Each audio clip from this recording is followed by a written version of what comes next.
La saison des stress tests va bientôt s'ouvrir en Europe. Et on peut dire que pour les banques françaises, sans trop s'avancer, elles anticipent plutôt une promenade de santé. Qu'est-ce qui leur permet d'être aussi peu stressés face au stress test? Eh bien, je vais vous donner un exemple. Ce sont les crédits immobiliers et la manière dont les banques françaises attribuent le crédit en France. Leur argument principal, c'est qu'en France, nous avons un des risques les plus faibles en Europe. On veut bien être comparé aux autres, mais au moment de faire l'exercice, on veut qu'on puisse prendre en compte les spécificités de notre beau pays.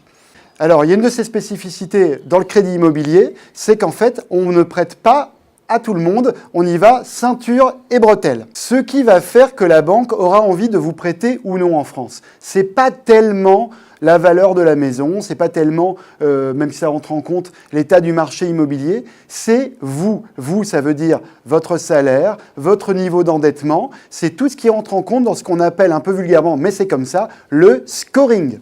Et comme le scoring des banques, eh bien, elles le maîtrisent, elles le surveillent vraiment comme le lait sur le feu, et on le comprend très bien de leur point de vue, le risque en France, toujours sur le crédit immobilier, il est très maîtrisé.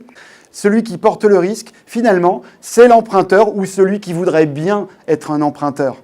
Là, on peut penser aux primo-accédants. Donc ça, ce sont tous les jeunes qui veulent acheter pour la première fois leur logement et qui, dans les conditions actuelles de marché, n'ont pas tellement accès au crédit. Et puis, il y a des emprunteurs, des gens qui sont déjà dans la vie de leur crédit, qui remboursent mois après mois et dont la valeur de la maison a diminué. Pour ces gens-là, la banque, finalement, ne voit pas tellement la différence. Tant qu'ils gardent leur emploi, ils ont la capacité à rembourser leur emprunt. En revanche, comme la maison vaut beaucoup moins, impossible pour ce vendeur de vendre et de changer de maison. Il est en fait collé avec sa maison, c'est comme ça qu'on dit. Il est collé et donc indirectement, c'est lui qui prend ce risque à la place de la banque.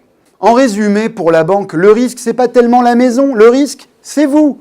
Et ça peut paraître injuste, mais c'est quand même l'argument numéro 1 des banques pour prétendre, et sans doute à juste titre, qu'elles sont moins risquées que leurs consoeurs européennes dans ces fameux stress tests.